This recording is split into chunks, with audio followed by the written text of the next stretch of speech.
I think it worked. All right.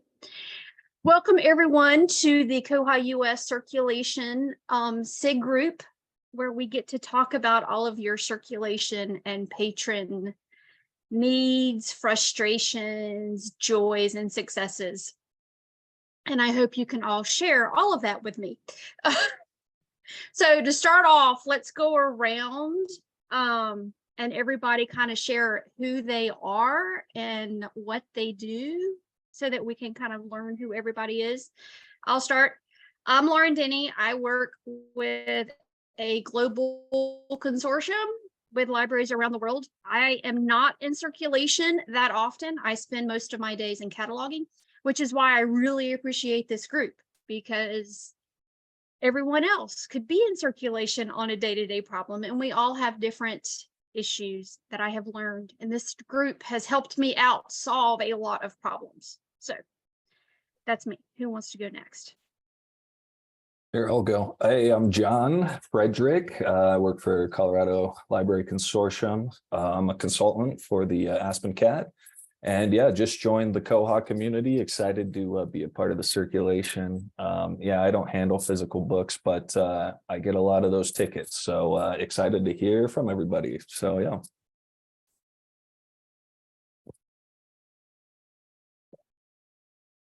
My name's Nancy Mumford, and I'm from Cape Cod, Massachusetts. We're in the CLAMS Library Network, and we just started with Koha here in March. And so we provide support to the libraries in our network. There's 2 others here from our network as well. So we are looking forward to maybe getting some answers or just sharing information. I may as well go next because I'm also from CLAMS. I'm the executive director of the Cape Libraries Automated Materials Sharing, aka CLAMS Network on Cape Cod. And we also serve the islands of Martha's Vineyard and Nantucket. We recently moved from Innovative, Sierra, and Encore to Koha and Aspen. We're not using the OPAC at all. So we don't do any hands-on circulation, but we're the support office for 35 libraries with 38 locations, because some of them have branches. So I encouraged everyone at CLAMS to attend today because, you know, we're learning the system and we may not have much to offer aside from some issues we're having, but thank you for having us. Well, welcome. You will love Koha. I'll just round it off that I'm Michelle Spinney, also Member Services Manager at CLAMS.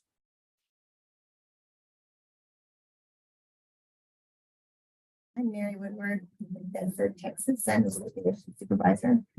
And I don't know what happened to my webcam. I lost it. So that's why I'm going dark. I've got a topic that I'll bring up later that we're dealing with here at the Bedford Library. Anyway, it's good to see y'all. All right. I'm Barbara Johnson. I'm also at Bedford Public Library, Texas. I'm Technical Services Manager. I work with Mary. And I feel like circulation is what I know the least about, because Mary and her group know all the ins and outs of things. So I always can learn more about circulation.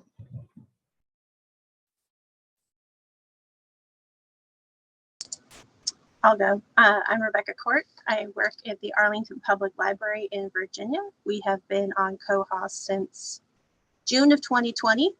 I can't believe it's been that long. I have a public services background, but now I'm on the systems team that works with Koha specifically. We also came from Innovative, the CLAMS group. So you can do it, have faith, it will happen. I don't do day-to-day circulation work, but I do a lot of the tickets, and I'm responsible for that lovely fines and circulation rule chart that we all love so very much. So I'm glad to be here, and I'm glad that Lauren and John, thank you for rebooting the group. This is awesome.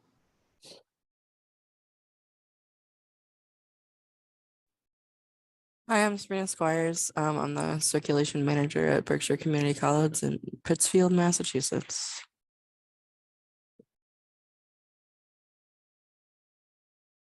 I'll go. I'm Jason Robb. I'm the CConfine coordinator at the Southeast Kansas Library System. We're a consortium of 48 public and 1 community college library, and we've been on Koha since 2008. Oh, Does that leave me? Am I the last one? No. I'm think- George Williams. I'm the NEKLS Search Catalog Coordinator at Northeast Kansas Library System. And I currently don't do circulation every day, but before I came here, I was the circulation manager for the Latah County Library District in Idaho, where I did circulation in Koha every day, like 18 hours a day. So. All right. Well, we have a very diverse group. Thank you for joining. All right. And Mary, you said you had, I think it was you who said you had a problem that you would like to bring to the group. Yeah, but it's not a nice problem. They never are. Okay, this is like really gross. We have had a couple of patrons turn things in and they've got cockroaches. And it's like really upsetting us. And we wondered how y'all handle that as far as contacting the patron. I mean, you know, do you do anything? Do you just deal with the bugs? Or maybe we're the only library that's dealing with bugs. But me and my team are totally like grossed out and don't know what to do. And we're looking for some suggestions. Anybody? Part of me says, thank God that's not a Koha problem. I have dealt with this and I've treated it in the past, just like any other damage to items. Just like they've been urinated on or been torn apart, and we've just treated them like damaged items or lost items, you know, items that were returned in an unusable condition and treated them that way. It's really helpful if you have a policy in your you know, at the policy level, if there's something that says, you know, this is what constitutes damage, and this is what our policies are for damaged and lost materials. So hopefully you've got something in your policies that covers that. We do. We have infestation in our circulation policy. The first time it happened was about 2 or 3 months ago, and I contacted the patron and said, you know, look, you're going to have to pay for these items. And we kind of done a little survey around different libraries in the area, and you know, a lot of the libraries in our area had said that the patrons blocked until they can prove that they actually had, you know, some sort of pest treatment, which we have not. I've not received any information that this particular patron has done that, so they're blocked. I hate the idea of, you know, completely blocking someone from using the library until they've, you know, fixed that problem. But I just wondered if that was something that is you know, anything that y'all have done, or do you think that's too extreme? Obviously they're going to have to pay for the item, but I just wondered where y'all stood on that. And they did it twice. It happened a second time. No, this is a different family. I can barely hear you. I'm sorry. It's a different family. It's a different patron. Oh, different patron. Yeah, I had cat's urine, particular family that kept returning large print books that were just unusable. So many years ago, I had to have a conversation with them. Okay. And ask them to stop their cats peeing on the large print books, which they did. Okay. So it improved. All right. I just wondered. Anyway, sorry to gross everybody out, but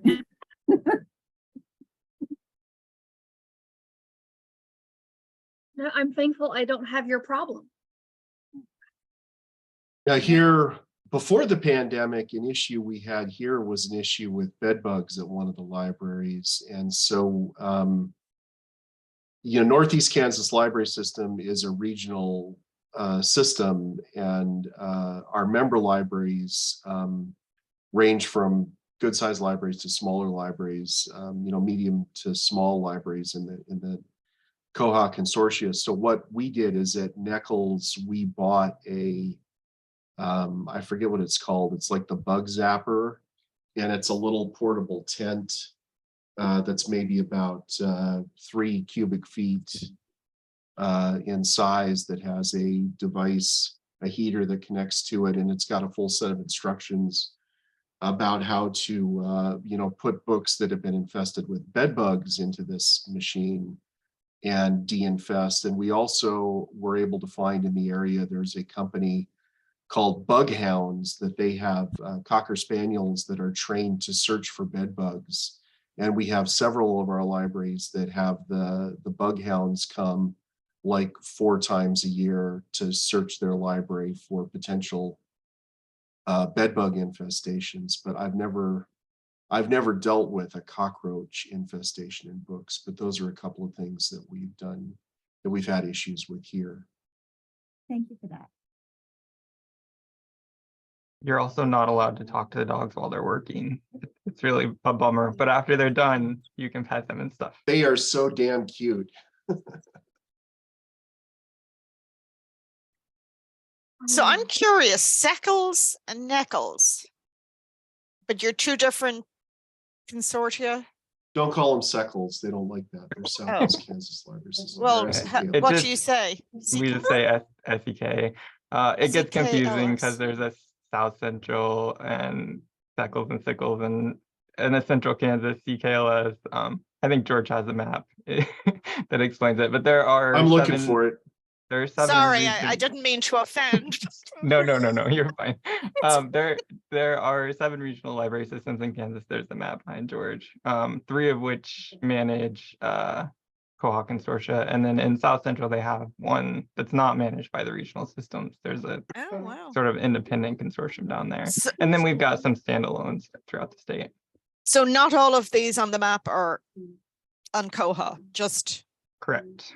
now I'm No, afraid to say NEKLS, N-E-K. NEKLS calls SEK. itself NEKLS, but Southeast does not call itself SECLs. They call themselves Southeast or SEK. So just those 2 are on Koha. Okay.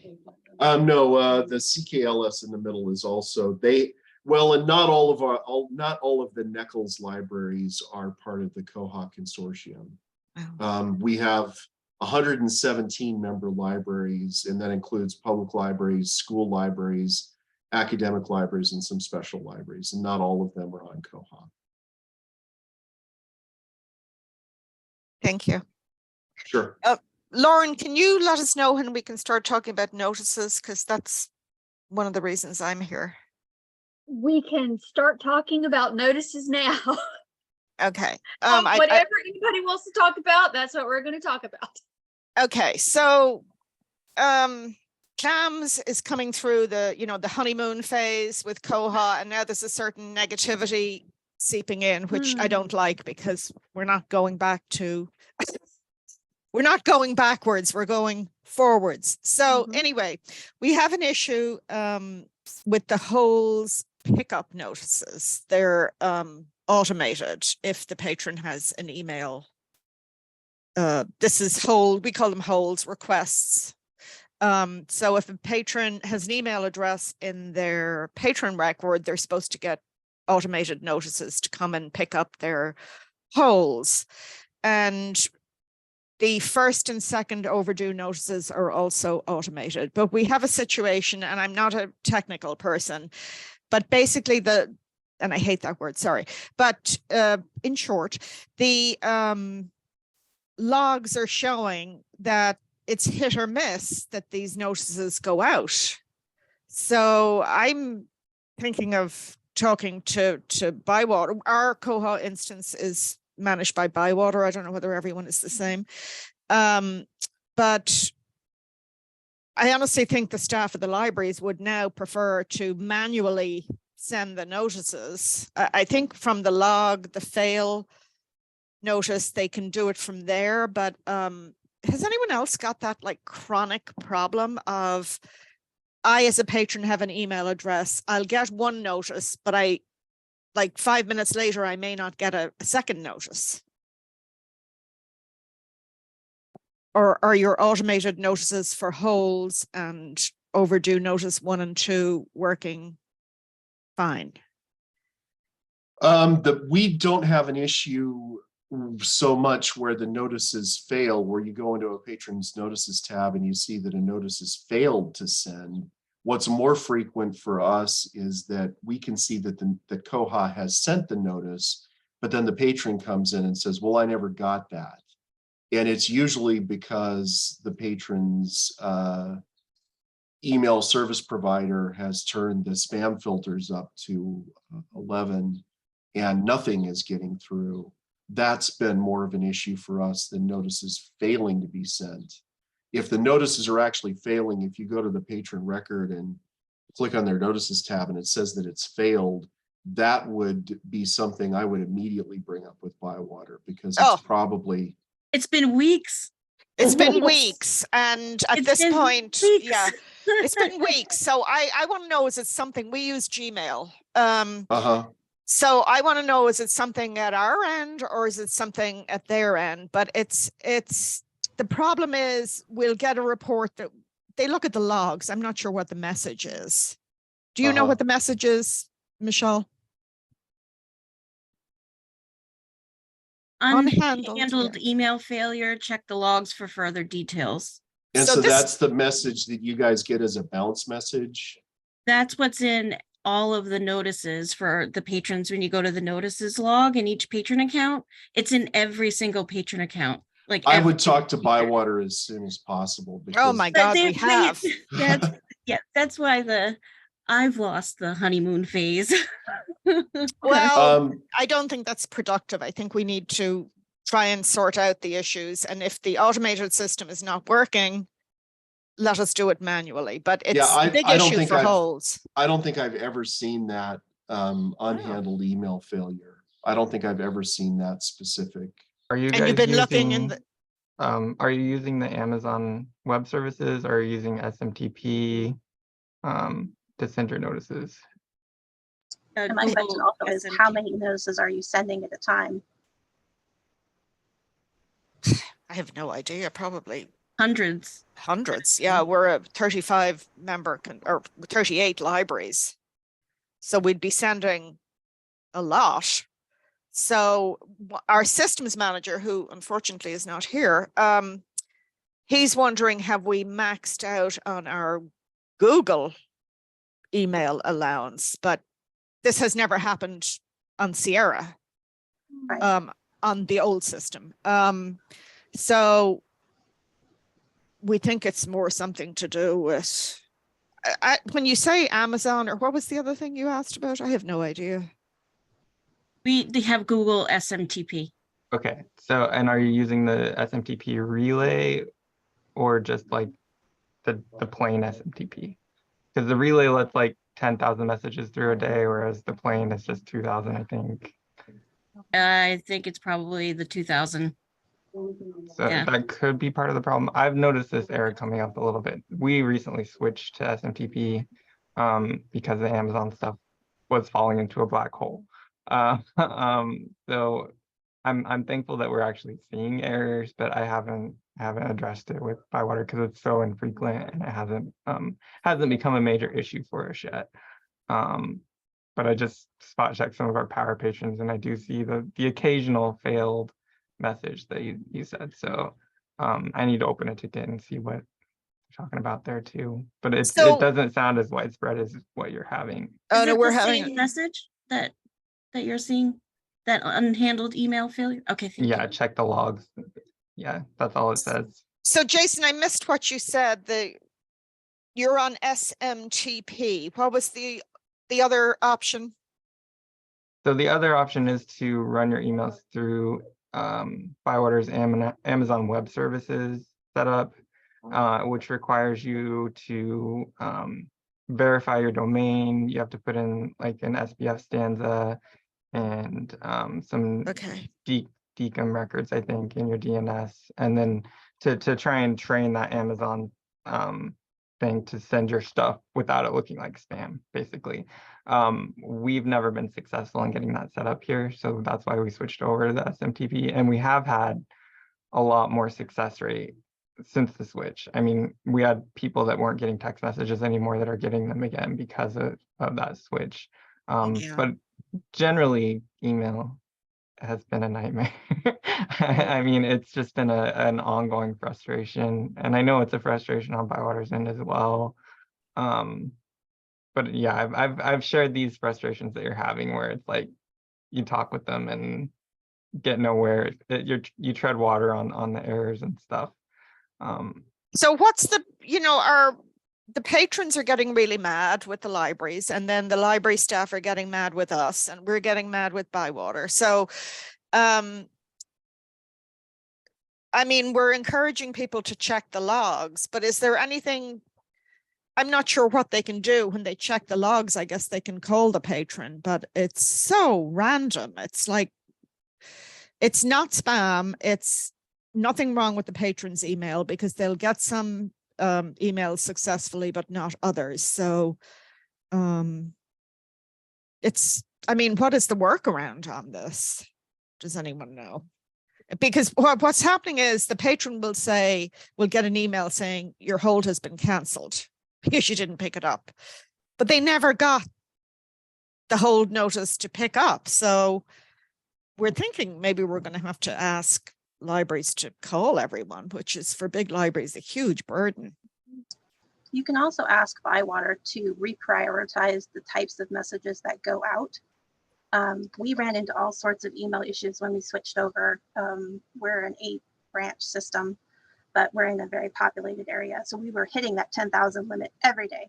And what would happen is the emails would hit the 10,000, and then they just queue and queue and queue to the next day. And then they'd send 10 more thousand, and then they would just queue and queue, and we would never catch up. We would never get all of our emails out. So what we actually did was turn off some of our emails. The auto renewal has a digest option. So you can now put in, instead of getting one email for every single item that you're renewing, you could get a digest. We had our hold pickup notices moved to the priority position. So those are the first notices that go out. But yeah, we had all kinds of issues with notices not getting there. Some notices got through. I think we turned off one of our overdue notices. I think we had 3, and I think we've shortened it down to 2. So. No, thank you. That's very useful. So we need to get them to prioritize the whole pickup. Yeah, and then find out about the SMTP. I have a feeling we are using the SMTP, but I'm not sure. I would guess so, because like I never saw those failed delivery errors until after we switched. We are using SMTP. Yeah, so we are using that, but I guess if that does not rely on Amazon Web Services. Okay. And the other thing, okay, so that's the notices, which are nobody is happy about those. Has anyone ever switched to people actually running the overdue notices manually to make sure that the patrons get them? No. Well, the other issue we're having, and I don't mean to take over the whole meeting, is slowness with circulation, where the circle goes round and round at one of our busiest libraries, especially I think if there's any system message. Is that a common issue with people complaining about the slowness at circulation? If there's a system message, like I don't know what a system message might be. I think it has to do with checking materials, like checking for the number of discs or something like that. Oh yeah, we had okay, thanks Nancy. We had a message saying, check for 10 discs or whatever if there's a 10 disc set. So with messages like that, the libraries are experiencing like a significant lag time. We get that too, Eileen, with Koha. We're a small library. We actually share it with another, we're like part of a small consortium, so 2 small libraries, but Yeah, there are many times where the circle just goes and I end up having to go out of Koha and out of the browser and then go back in again and reload so I can, you know, start checking things in or doing whatever I have to do. Yeah. It's like, we don't know if it's the internet speed or just the fact that the messages, we didn't have that issue, but we had moved from Sierra, which was client-based, to Koha, which is web-based. So there's that. Yeah, anyway, I can't think of anything else in circulation. Circulation has been one of our more successful modules. Cataloging, we have a lot of issues with, possibly to do with our workflow.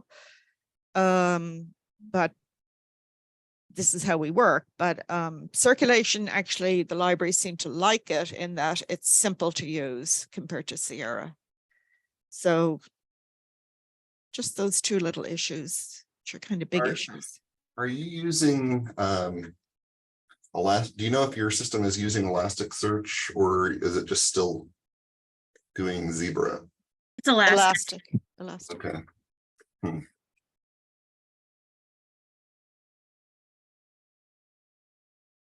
Yeah, the only thing that I can think of, the only things I can think of that might affect that load time is, well, I mean, if a patron's got a ton of materials, the more materials that the page has to load, the longer it can take. But they've boosted performance with that, with some Ajax calls over the years. So that's been minimized. But if you've got modifications going in the background that are slowing down the load time, or if you've got just an internet issue or some choke point on your network, that could be causing that circle. We are a fairly large library and we don't see any kind of performance like that. What's your internet speed? We're at a gig, I believe. Oh, wow. What is yours? Most of our libraries are on 20 over 20, and it's fiber. We don't have the option of, what's the other thing? Not fiber. Anyway, down on the Cape, that we have the option of fiber or Comcast, you know, the whatever that's called. So the fiber is on 20 over 20, but it worked fine for Sierra, but I'm thinking maybe we'll have to up the speed. I would at least recommend running a speed test from your we've been desktops and see if you're pulling your full speed. Yeah. I had a question. Is it happening specific times of day or is it just always? Well, that's what we're researching. I mean, the library said it's slow, but now our systems person is asking them for more specific information. It's a very busy library. Yeah, we put in policies because Koha, you know, you have that server load issue. And so we have policies like certain reports can't be run at certain times of the day because it does impact negatively circulation, even though it's not a circulation report, it's still taking up that server system time. Oh, so interesting. You know, it bogs everything down. So we're very conscientious of what we're running and when. Usually our cataloging does their big heavy lifts the first thing in the morning before anyone hits the floor. So would you be willing to share that policy with me? It might help us. Oh, it's an internal agreement. It's just okay. All right. I was just wondering what times of the day. Yeah. And I was just going to mention that I have some very rural, very slow internet libraries out there too, and I haven't heard this issue, but we don't use the CircConfirmItemParts preference, which is what I believe you're talking about. So I wonder if there is some sort of bug surrounding that system preference that hasn't been sussed out yet, because I'm not seeing a bug in Bugzilla about it. But if that's if that message is what's popping up and then you're seeing the circling, it could be that there's something hanging up in the code that needs resolved. What is that product you mentioned, Jason? I'm sorry, I didn't catch it. The system preference is CircConfirmItemParts. That's the one that pops up that message. I believe that you're talking about. But doesn't that affect check in, not necessarily check out? I don't know. I mean, No, if it's the yeah. feature that I'm thinking of, I mean, we have that on, we haven't seen that issue. The system preference actually says don't require staff to confirm that all parts of an item are present at check-in/checkout. Okay, we'll take a look at that. This is very useful. What's the I actual think name of that? I Preference? put the name of the preference in the chat box. Thank you. I So think with that- oh. that you can run. I think that, you know, there's in the 952, I want to say subfield 3 is materials specified. And I think you can have that popping up every time, you know, saying this is how many parts this item has.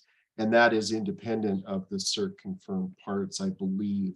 Yeah, I'm not that's entirely that's sure. what we have. I just checked the setting that you brought up, and we don't require that one. So that could be. Yeah, that sounds like it because we are requiring that. And then we're using the message. So we call that material specified note an internal message. And so that's what they use as their message. So we're using the materials specified. So we wouldn't need to have this required. Yeah, I believe if you can put stuff in that subfield 3 in the 952, and that message will still pop up, but it doesn't return on the same functions that CircConfirm parts does. I don't know that it pops up on checkout. I think it only pops up on check-in, but I could. That might be, yeah.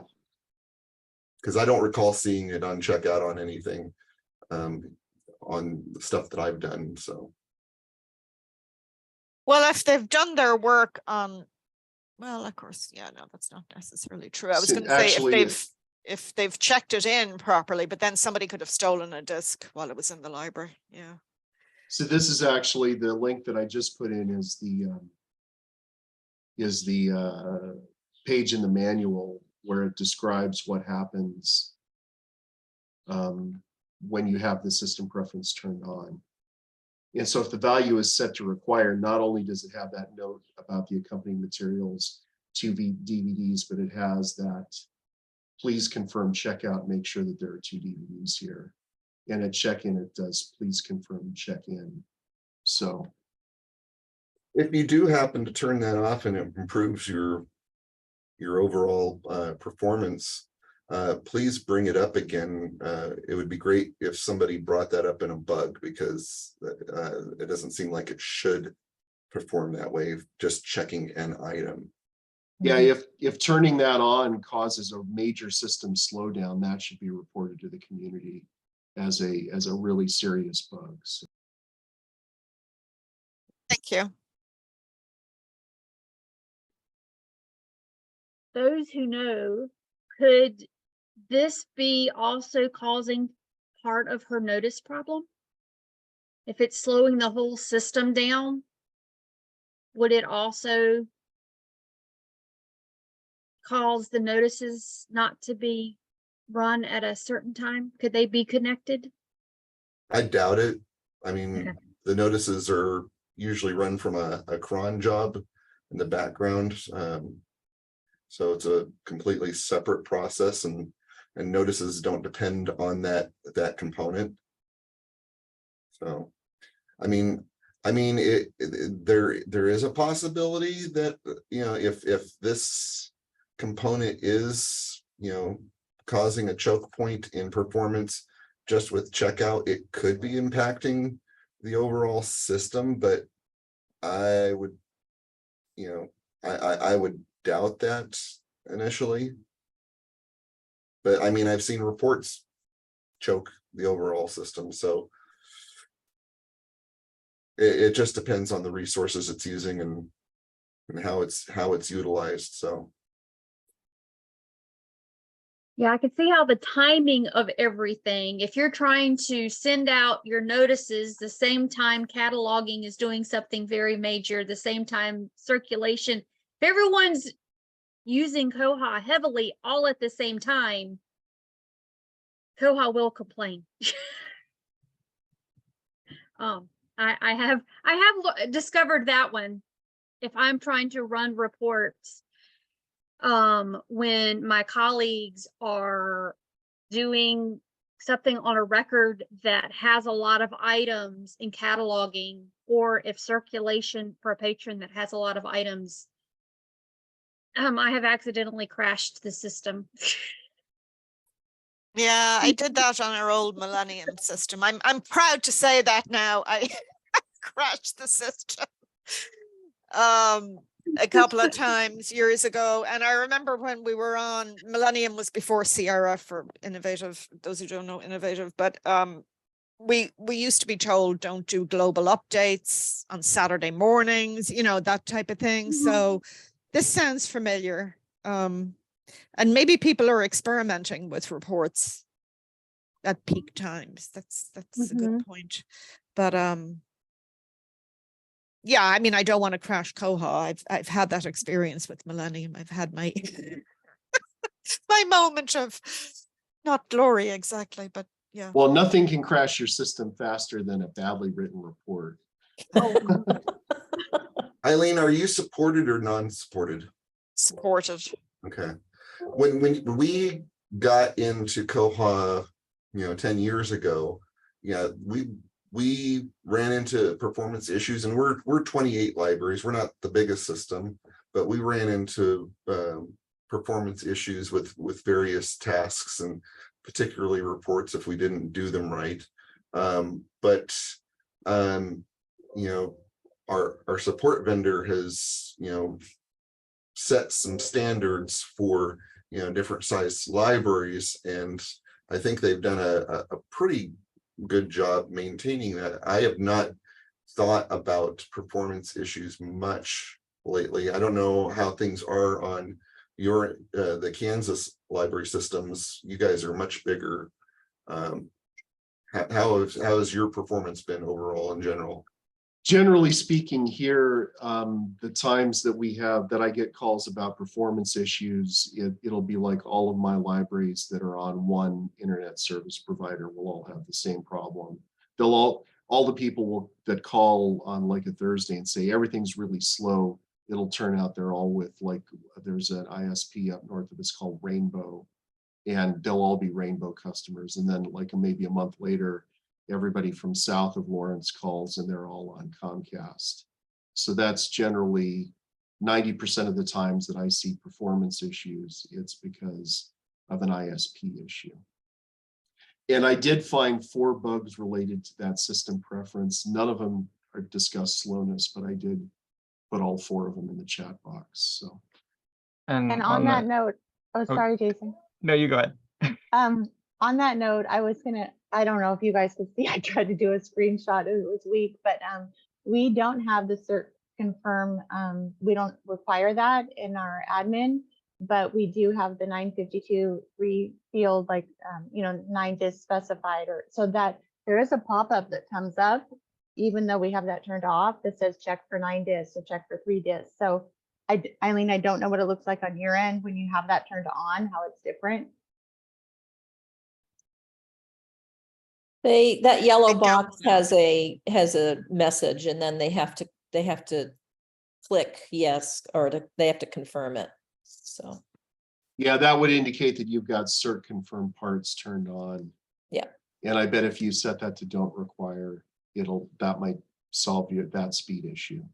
And then if it does, then that's when I would go to the Koha community and say, this is really slowing things down. What's the deal?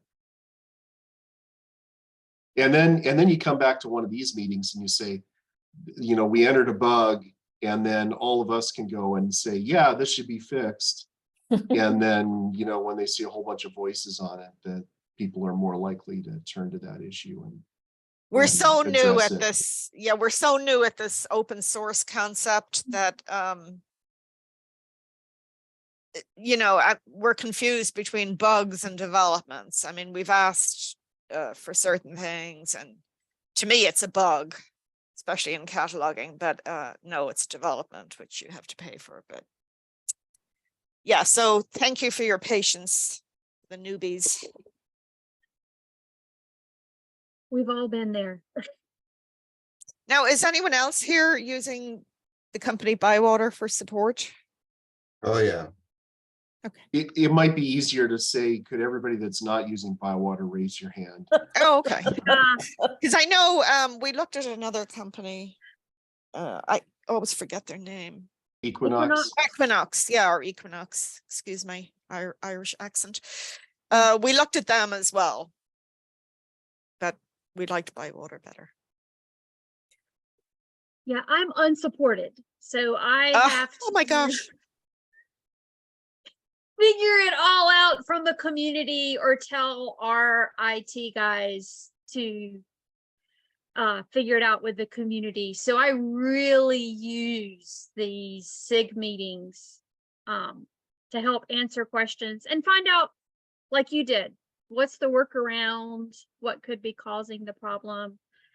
Highly recommend going to the cataloging meeting. If you're having cataloging issues, go to the cataloging meeting the first Thursday of every month. Yeah, I think I went to the last one. Yeah. Okay. But it was more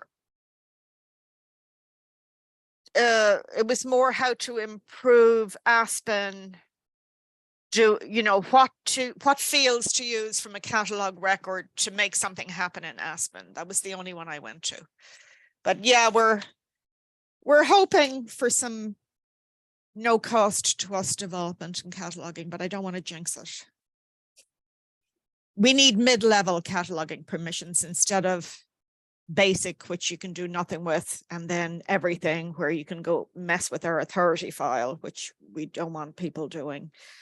We do centralized cataloging for all our libraries. So we're one of those places where we don't want anyone touching the full bib records. So we're campaigning enthusiastically with Bywater for them to add at no cost to us a mid-level set of cataloging permissions.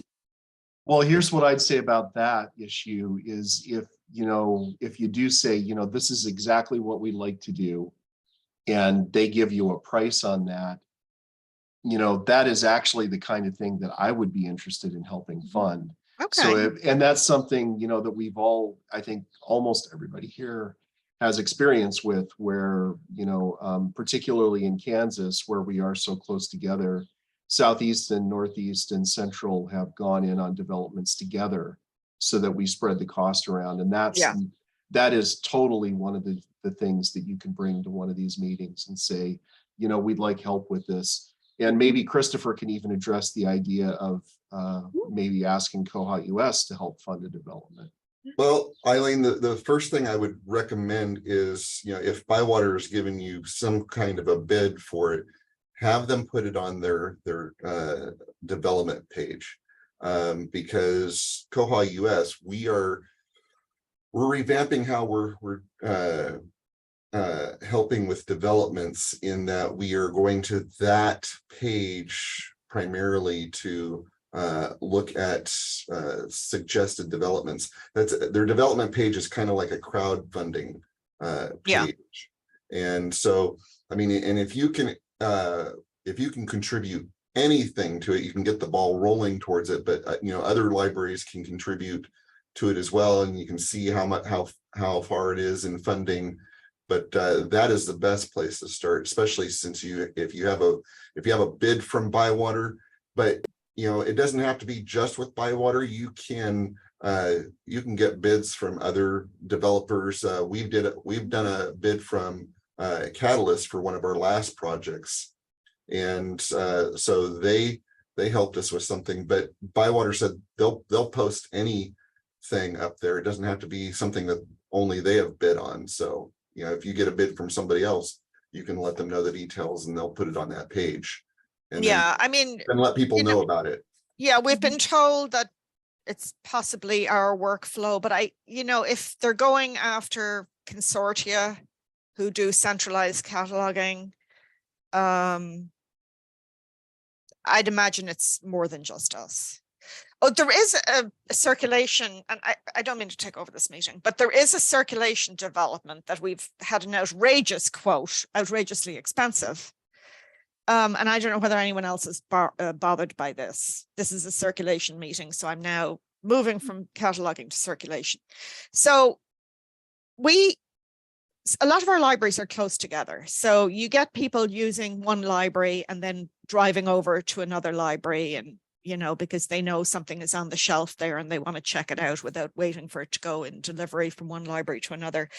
So when people get correct me if I'm wrong, Nancy and Michelle, because you know the wording better than me, but I'm at Hyannis Library and I check out something and I get my receipt, my checkout receipt. And then I drive over to the Osterville Library, which is just down the street, and I check out something else and I get my checkout receipt. The checkout receipt shows everything you checked out that day. And on our old system, the checkout receipt was for just that transaction. Or you're walking out of a library, you've checked out, 20 kids' books for your huge family. And then you turn back and see something on your way out and you take it off the shelf and go back to check that out. You're going to get a receipt for everything you have checked out that day. And it's so environmentally unfriendly. I mean, the whole receipt thing is environmentally unfriendly anyway, but people still like to get their receipt and put it up with a magnet on the refrigerator rather than getting it in an email. But so we've put in a request that the checkout receipt relates just to that immediate transaction. And it might be something that you could do in the notices and slips with some logic. I mean, I don't know that would necessarily require a development, just somebody playing around with the slips themselves, because I mean, it seems like you should be able to figure out and weed out anything that hasn't transpired within a certain range of time in those slips I mean, you would need somebody that understands the slips pretty good and can work with template toolkit maybe to figure that stuff out. But I mean, yeah, we do all sorts of things with slips that they weren't designed to do, and I would say that sounds like a strong possibility. Their tech folks did look at this, trying to limit it to a certain time range and so forth, but they said they couldn't make it work. They outlined the steps that would need to be taken and then quoted what I think is a high price for this little development, but I'm not a programmer. But then I also spoke with a neighboring network consortium that are just going live in May on Koha, a network in Rhode Island, and they indicated that one of their staff might be able to do something. But they're going live, so I don't want to bother them at this point. But it's really annoying that you can't just get the transaction. Even if you don't have that ability with what's currently available, I always recommend, regardless if somebody says, oh, this is a bug, or, this will take, development and money or whatever, at the very least, put a bug on Bugzilla about it, because there you can get people to chime in on stuff. You can make the community aware of that need. And somebody, sometimes you get a developer that's just looking for something to mess around with, and they think, oh, well, that's easy enough, and they'll do it.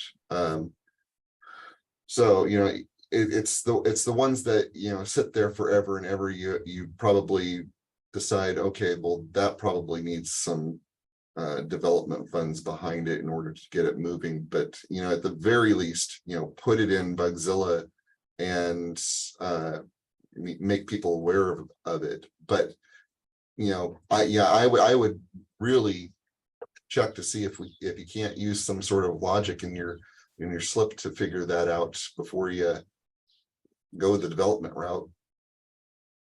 So we actually find that helpful that it gives a summary. So those people that do like receipts, those patrons don't have multiple receipts and they have everything, you know, a summary like, oh, this is everything I have out and these are the due dates on one receipt. But it seems like you have a different perspective. Well, no, we like that option because sometimes patrons do come up to the desk and ask for, okay, I want to know everything that I have out. And there's that option. But when you print the receipt just for that day's transactions, it would be nice if it was just for that transaction in the last. It seems to be time You're talking related. about like in that session of checkouts. You just want a receipt that covers that session. Yes. So we like that other option too. The complete list. And we had that on our old system, but then we'd like the immediate transaction too. Yeah. Rather than the whole day. And it all seems to be time related. So I don't know how it was written on the old system, but it wasn't a problem back then. Oh, that's check-in slip, not check-out slip. But Lucas followed up saying it issue quick slip. So that bug does sort of sound like what we're talking about.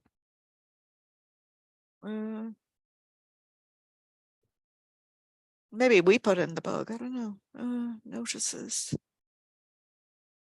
Oh no, it's related tangentially, but yeah, it might be you might want to put in a new bug to okay. rally support, because this one's talking about the check-in slip.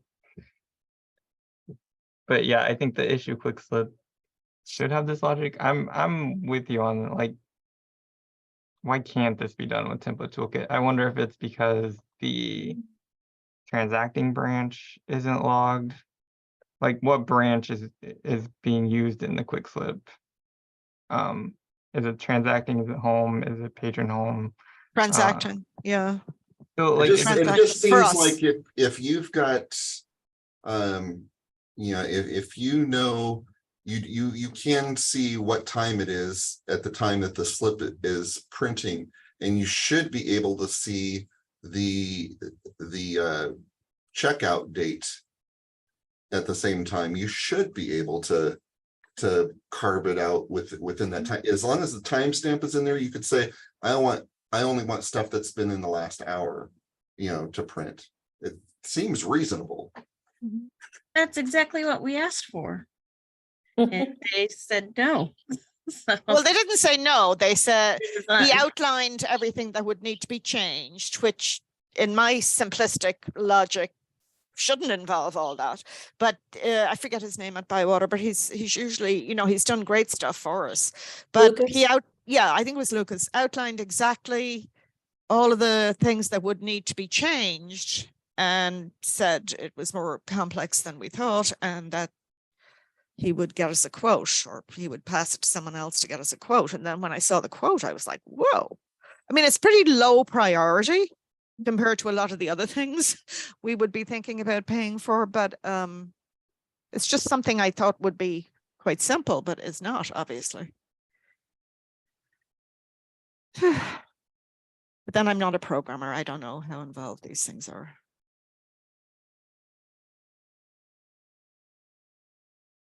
Now I want to tinker around with this and see if I can figure something out.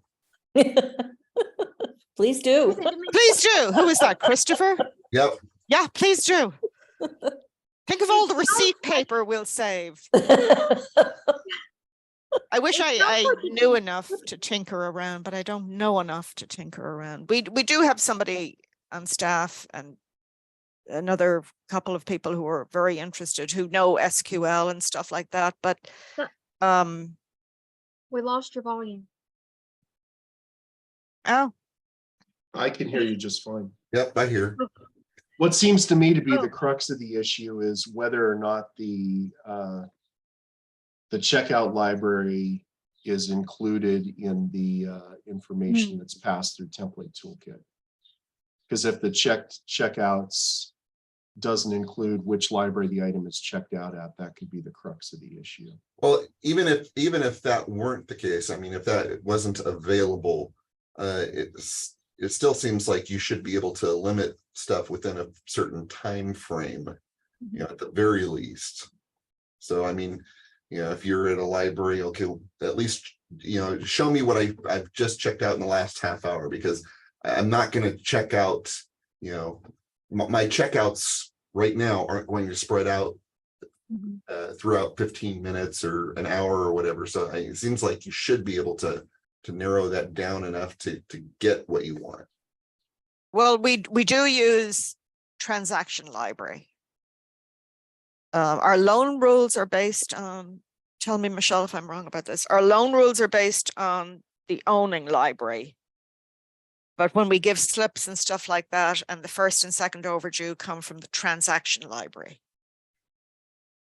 And our bills are generated from the owning library. So it's, yeah, regardless of what library it's being checked out from, or you know what the rules are based on, it seems like the best way to go is you know to you know hone it down to you know the checkout time. But you know, I'll see if I can play around with it and see if I can figure something out. wow, thank you. Well, it's on the hour. Thank you everybody for coming. I learned a lot. I hope you did too. Elaine, please tell us, like, come next month and give us an update report on how things are going and what still needs to be fixed. And also join the cataloging meeting, and then the circulation, not the circulation, the consortium meeting meets every other month, which is also a place that you might be able to find. There's some things that are just, they're consortium related. They don't really affect everybody. So that's another place that you can join. So I don't know how to stop the recording. Oh, there we go.